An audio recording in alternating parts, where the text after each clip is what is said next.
যে আল্লাহ সুবহানাহু ওয়া তাআলা বাংলাদেশের ভাগ্য আকাশে একটা ফেরাউনি শাসন দীর্ঘদিন থেকে এই জাতির উপর জুলুম নির্যাতনের স্টিমরোলার চালিয়ে দিয়েছিল।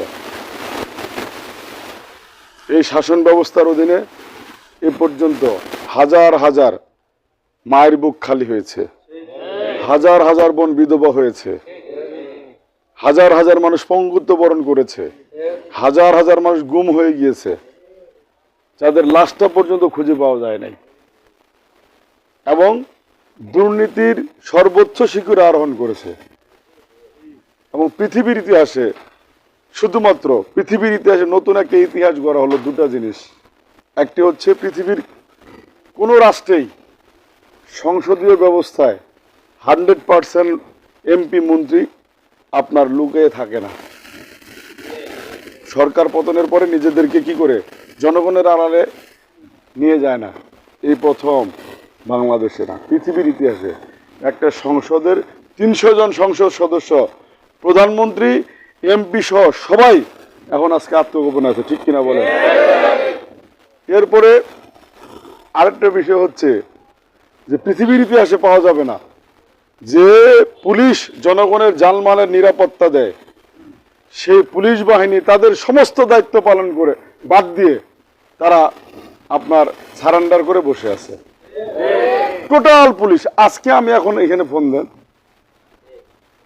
ফোন দেন, আপনার খালি পুলিশ আসবে না।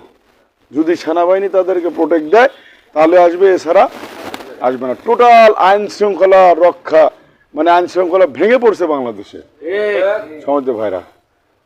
তো এটার একটাই মাত্র কারণ, বাংলাদেশ আওয়ামী লীগের সভানেত্রী শেখ হাসিনার হটকারিমূলক সিদ্ধান্ত, ঠিক কিনা বলেন? আজকে উনি বিদায় নিয়েছে, জাতি কি মুক্তি পেয়েছে? পায় নাই। একজন শেখ হাসিনা বিদায় নিয়েছে, কিন্তু দীর্ঘ 15 বছরে রাষ্ট্রীয় সম্পদ খাওয়াইয়া উনার দোসরদেরকে লালন পালন করে মোটা তাজা করে সম্পদশালী করে উনারা বাংলাদেশে রেখে গেছেন। উনারা কিন্তু এখনো জীবিত আছে, ঠিক কিনা?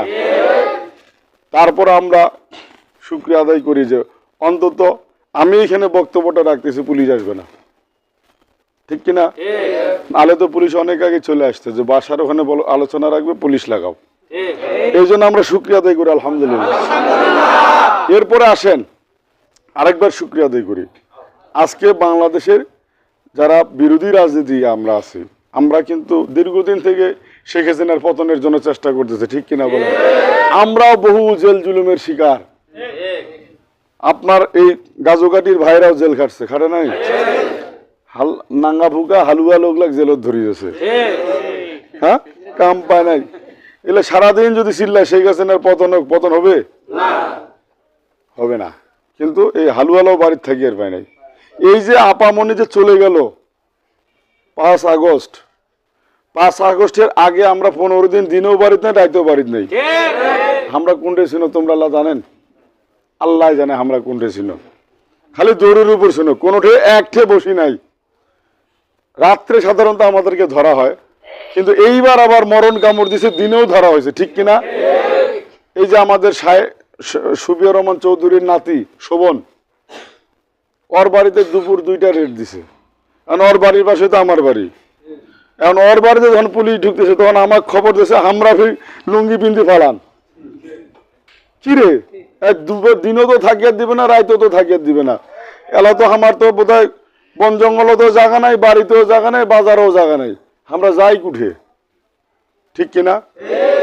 সময় তো ভাইরা, আমরা এই জন্য শুকরিয়া আদায় করব যে আমরা যেটা পারি নাই আমাদের বাংলাদেশের ছাত্র সমাজ সেটা করে দেখাইছে, ঠিক কিনা? এই বৈষম্য বিরোধী ছাত্র আন্দোলনের নাম ধরে কয়েকজন ছাত্র ঢাকার রাজপথে নেমেছিল। এরপরে এই ছাত্রদেরকেও শেখ হাসিনা ছাড় দেয় নাই। তাদের বুকে বাংলাদেশের জনগণের ট্যাক্সের টাকায় বুলেট কেনা, আর সেই বুলেটই জনগণের বুকে চালানো হয়েছে, ঠিক কিনা বলে? তারপরে বাংলাদেশের দামাল ছেলেরা দমে যায় নাই, বরং ওরা এই রক্তকে শক্তিতে রূপান্তরিত করে এটা এমন একটা পর্যায়ে নিয়ে গেল যে শেষ পর্যন্ত বাংলাদেশে একটা গণ অভ্যুত্থান হলো। তাদের প্রথমে ছিল 7 দফা দাবি, 7 দফা থেকে 9 দফা, 9 দফা থেকে একবারে নেমে আসলো 1 দফা, ঠিক কিনা? এর মধ্যে অমাকারু অমাকার আল্লাহু আল্লাহু খায়রুল মাকিরিন, আল্লাহর পরিকল্পনা জমিনে বাস্তবায়ন হবে, এছাড়া কারো পরিকল্পনা বাস্তবায়ন হবে না। শেখ হাসিনার বিদায় হবে জন্য 1 তারিখে জামাত শিবিরকে নিষিদ্ধ করছে। কিসের মাধ্যমে? অবৈধ সরকারের অবৈধ আপনার কিসের মাধ্যমে? না, এটা হলো নির্বাহী আদেশ, এটাকে বলা হয় কি আদেশের মধ্যে? নির্বাহী আদেশের মধ্যে। মানে কয়েকজন মাথা মোটা বসলো, বললো যে জামাত শিবির নিষিদ্ধ, কালকে নিষিদ্ধ হয়ে গেল। মানে মামুর বাড়ির আবদার। আরে আপনাদেরকে আমরা স্যালুট করতাম, সম্মান করতাম যদি আদালতের মাধ্যমে আসতেন, কিন্তু আপনারা মুখের কথাটা বাস্তবায়ন করে দিলেন বাকশালী মানে আইনের মাধ্যমে। এটা জামাত শিবিরও মানে নাই, বাংলাদেশের জনগণও মানে নাই, আন্তর্জাতিক বিশ্ব মানে নাই, ঠিক কিনা? এখন আমরা যেহেতু নিষিদ্ধ হয়ে গেলাম, তা আমার তো আর কোনো জায়গা নাই, ঠিক কিনা? তাই বলে কি আমরা দেশটাকে কাউকে লিখে দিছি, কারো বাবার বেটিকে লিখে দিছি? না, আমরা এই দেশের নাগরিক। বলেন, কেউ যদি বলে যে তুমি এই দেশের নাগরিক না, আপনি কি বলবেন যে হ্যাঁ আমি তো এই দেশের নাগরিক না? না, উল্টো জবাব দিবেন যে আপনার সন্দেহ হচ্ছে, আপনাকে সন্দেহ হচ্ছে যে আপনি এই দেশের নাগরিক কিনা, ঠিক কিনা? আজকে ভারতীয় রেজিম আপনার কি বলবো আর, ভারতের বাংলাদেশের পুলিশে চাকরি করতো, আর্মিতে চাকরি করতো। দেখেন আপনারা, এই যেদিন শেখ হাসিনা পলায়ন করে ওই রাত্রে কত গুলাগুলি, কত মানুষ মারা গেছে। ভারতীয় দালালরা ছিল প্রশাসনে, কিন্তু আলহামদুলিল্লাহ শুকরিয়া, এখন একের পর এক তারা গ্রেপ্তার হয়ে যাচ্ছে। তো আমরা শুকরিয়াটা করবো এই জন্যই যে আমরা যেটা পারি না সেটা ছাত্ররা দেখিয়েছে। এই জন্য আমরা ছাত্রদেরকে ধন্যবাদ জানাই, শহীদদের প্রতি আমাদের দোয়া থাকবে। আর যেহেতু বাংলাদেশে এইরকম ভালো ছাত্র এখনো আছে সংগ্রামী, কোনো শাসক অথবা দল অথবা গোষ্ঠী যদি বাংলাদেশের গলা আবারও চিপে ধরতে চায়, তাহলে এই দেশের ছাত্র সমাজ আর মানবে না, ঠিক কিনা বলেন? এরকম ছাত্রদের মাঝে আমরা অভিভাবকরা আছি, এই জন্য আমরা শুকরিয়া আদায় করি আলহামদুলিল্লাহ। আমরা বিশ্বনবীর প্রতি দরুদ পড়ব, যে এই বিশ্বনবী সারা জীবন অন্যায়ের বিরুদ্ধে প্রতিবাদ করেছেন, ঠিক কিনা? ছোটবেলা থেকেই উনি ছিলেন আলামিন, সত্যবাদী। কিন্তু তার পাশে যারা ছিল আবু জেহেল, আবু লাহাব, উতবা, সাইবা, এরা ছিল মিথ্যার বাহাদুরিতে, ঠিক আছে না? কিন্তু বিশ্বনবী হযরত মুহাম্মদ সাল্লাল্লাহু আলাইহি ওয়াসাল্লাম নবুয়ত প্রাপ্ত হওয়ার আগেও সত্যের পক্ষে, আপনার নবুয়ত প্রাপ্তি হওয়ার পরে আরো দায়িত্ব পেলেন, সেইখানে সারাটা জীবন মানুষের অধিকার প্রতিষ্ঠার জন্য কাজ করেছেন। এতিমের অধিকার, নিঃস্বের অধিকার, নারীর অধিকার। মেয়ে সন্তান জন্ম নিলেই পিতার মন খারাপ, কেন? যে কন্যা সন্তান জন্ম হয়েছে, আমার কপাল গেছে। শেষ পর্যন্ত লবণ খাইয়ে ওই সন্তানদেরকে দুনিয়া থেকে বিদায় দেওয়া হতো। নাউজুবিল্লাহ মিন যালিক। আল্লাহ রাসূল সাল্লাল্লাহু আলাইহি ওয়াসাল্লাম ঘোষণা করলেন যে মায়ের পায়ের নিচে সন্তানের বেহেশত। সুবহানাল্লাহ বলেন। মায়ের পায়ের নিচে সন্তানের বেহেশত। আপনি নারীকে মাইনাস করে চলবেন, হত্যা করবেন, আপনার বেহেশত আউট হয়ে গেল। এরপরে নারীর মর্যাদা শুরু হলো। আপনি আপনার মাকে সম্মান, শ্রদ্ধা, মাকে পালবেন না, আল্লাহ তাআলা জান্নাতটা কি খুব কম দামি মনে হয় না? পৃথিবীর সবচেয়ে মানে যত সারা পৃথিবীটা বিক্রি করেও জান্নাতের একটা সুতার সমান হবে না। সেই জান্নাত এত দামি যে একটা করে ইট হবে স্বর্ণের, আর একটা ইট হবে রৌপ্যের, আর মেশকে আম্বর হবে তার সিমেন্ট। সুবহানাল্লাহ। সেই জান্নাতটা মায়ের পায়ের নিচে দিয়ে দিল আল্লাহ তাআলা। তাহলে নারী জাতিকে কিরকম শ্রদ্ধা, সম্মান, ইজ্জত দিতে হবে, একবার এই হাদিসটা কল্পনা করলে হয়ে যায়, ঠিক কিনা বলেন? এরপরে আল্লাহ রাসূল সাল্লাল্লাহু আলাইহি ওয়াসাল্লাম বলেন, আমি হইলাম পৃথিবীতে এতিম, ওনার আম্মাও চলে গেছে, মাও চলে গেছে। উনি বললেন যে আমি এতিমের সর্দার। সুবহানাল্লাহ বলেন। তাহলে আপনি কি এতিমের হক মারতে পারেন? এতিমকে গলা ধাক্কা দিতে পারেন? আল্লাহ তাআলার আয়াত তো ডিরেক্ট আছে, সূরা মাউন আছে না? যারা এতিমকে গলা ধাক্কা দেয় ওরা দিনকেই অস্বীকার করে। নাউজুবিল্লাহ। কিন্তু আমাদের কাছে অভিযোগ আছে যে এতিমের পুরা সম্পদ দখল করে ফেলছে। এই রিসেন্ট পরশুদিন একটা ফোন আসলো যে মানে বড় ভাইয়ের 3টা বাচ্চা, এরপরে ছোট ভাই আছেই, বড় ভাই মারা গেছে, বাচ্চারা নাবালক, আর সমস্ত জমি ওই ছোট ভাই দখল করে, এবং ঘর সুদ্ধা দখল করে ফেলছে। এখন আর ছাড় দেয় না। বিশ্বনবী সাল্লাল্লাহু আলাইহি ওয়াসাল্লাম এতিমের অধিকার প্রতিষ্ঠিত করেছেন। যারা এতিমের সাথে বেঈমানি করবে, আপনাকে বুঝতে হবে যে আপনি বিশ্বনবী যদি এতিমের নেতা হয় আর দুনিয়ার সমস্ত এতিমগুলা যদি নবীর কর্মী হয়, তাহলে আপনি বুঝবেন যে আপনি নবীর কর্মীকে ডিস্টার্ব করতেছেন, ঠিক কিনা? সেদিন হাসরের মাঠে আপনার সেদিন নিস্তার হবে না। এরপরে আসেন, সমাজ সংস্কারের ভূমিকা পালন করেছেন বিশ্বনবী হযরত মুহাম্মদ সাল্লাল্লাহু আলাইহি ওয়াসাল্লাম। যেই সমাজে আইন ছিল না, মানুষগুলা ল পছন্দ করতো না, ওদের ছিল মাইট ইজ রাইট, জোর যার মুল্লুক তার, আমার গায়ে শক্তি আছে, যেটা এই আওয়ামী দুঃশাসন 15 বছর এটা চলছে, ঠিক কিনা বলেন? জোর যার মুল্লুক তার। কিন্তু তারপরে এদেশের তৌহিদ জনতা বাংলার জমিন ছেড়ে দেয় নাই, ঠিক কিনা বলেন? আমার ব্যক্তিগত 15টা মামলা 15 বছরে, কিন্তু আমরা তো ময়দান ছাড়িনি, ঠিক কিনা বলেন? আশেপাশে আপনার 2-4টা করে মামলা খাইছেন, কিন্তু বাড়ি ছাড়েন না, 2-4 দিন জেল খাটিয়েছি, কিন্তু আরো বাড়িতে আসছি, তোমার মতো পালে যায়নি, ঠিক কিনা? ভীরু কাপুরুষ বেগম খালেদা জিয়াকে স্যালুট দিই আমরা, এত কিছুর পর দেশ থেকে পালায় নাই।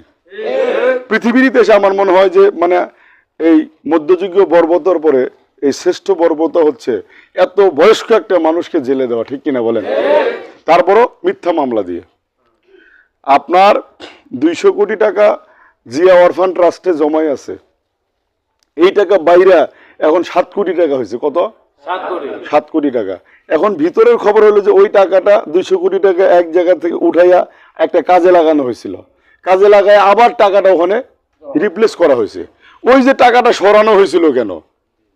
আরে আপনারা দেশ বিক্রি করে দিলেন, দেশ বিক্রি করে বেগম পাড়ায় বাড়ি, হাই রে বাড়ি।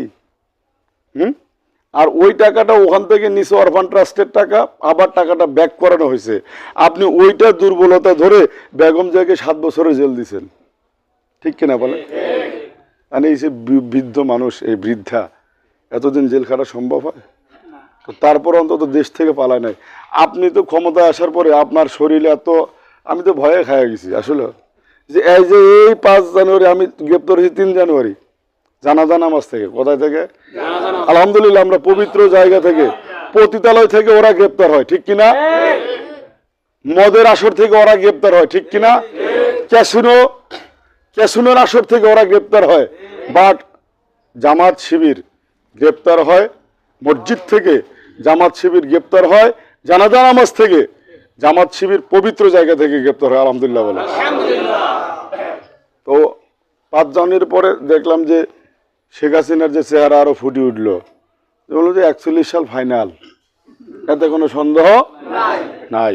এবং ওনারাও বলছে, ওনাদের একজন নেতা কইছিল যে আজরাইলও শেখ হাসিনাকে মারিয়ার পাবে না। নাউজুবিল্লাহ। এত শক্তিশালী, এত শক্তিশালী শেখ হাসিনা।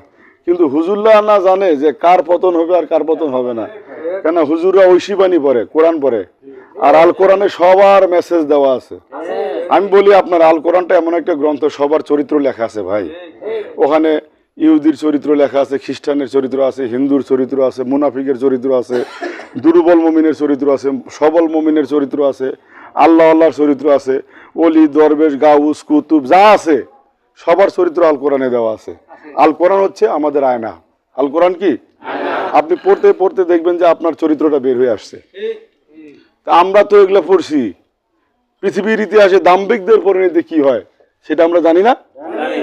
আমরা নিশ্চিত ছিলাম যে এই দাম্ভিকেরও পতন হবে, কিন্তু এটা নিশ্চিত ছিলাম না 5ই আগস্ট 2024 সালে ওর পতন হবে, এটা নিশ্চিত। আমরা মনে করছি টাইনা টুইনা অত 4 বছর স্টে করবে, পরে 1 বছরের আগে নির্বাচনটা দিয়ে দেবে। কিন্তু আল্লাহ হচ্ছে উত্তম পরিকল্পনাকারী, তিনি ওটা বিদায় দিয়ে দিয়েছেন। আমরা কিন্তু নবীর